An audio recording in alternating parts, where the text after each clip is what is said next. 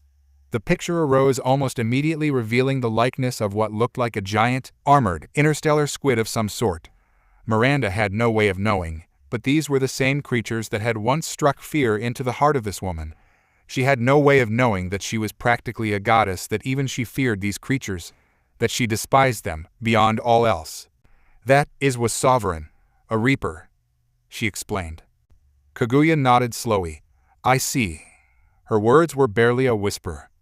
Miranda saw it as an opportunity. She capitalized on it. "Look, we should be working with one another, not." Kaguya didn't answer. In the ensuing silence, Miranda began to have a very bad feeling about Kaguya. Quiet was good, but everything could be taken too far. When Miranda looked at this woman, there didn't appear to be any major change, and then those white eyes swung around and met Lawson's, and her heart skipped a beat. Those eerie eyes suddenly frightened her very terribly, and she couldn't say why. It was more than just their pitiless, steady ice burn. There was something there that slid a frozen hand down her back and throttled her nervous system, and she couldn't understand what it was until she realized he was looking at it the wrong way. It wasn't that she could see something in her eyes. It was the opposite.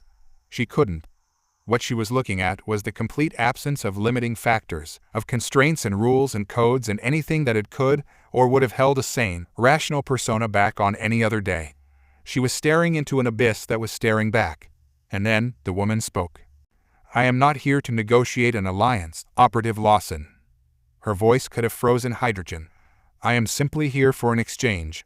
Do you, or do you not, wish to see your sister again?" For a horrible moment, she couldn't bring herself to breathe, because she already knew the answer. Yes, 1,000 times yes.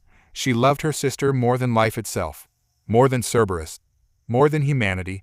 If it'd keep her safe, then she'd do anything, even kill the elusive man himself. Information on their cause and goal was a small price to pay by comparison. "Yes," she replied. Then words flowed from her mouth like water, all the plans, all the details, the Omega-4 relay, everything. She even transferred a number of requested Cerberus files pertaining to several acquired children for a biotic project to the woman's Omni tool. She doesn't know it's a fake, that the address given to her is sending all that juicy information straight to a certain blonde's And all the while Kaguya just stared at her with those eerie white eyes and listened, watched, waited. Finally, after what felt like hour, but had really only been half of one later, she finished her tale. "Is that enough?" Kaguya smiled. "Yes." Miranda couldn't quite stifle her relieved sob. "Oh, thank God." However, once more, the silence was deafening. "What?" "You've provided me with useful intelligence, and for that I thank you. But I think we should continue our relationship."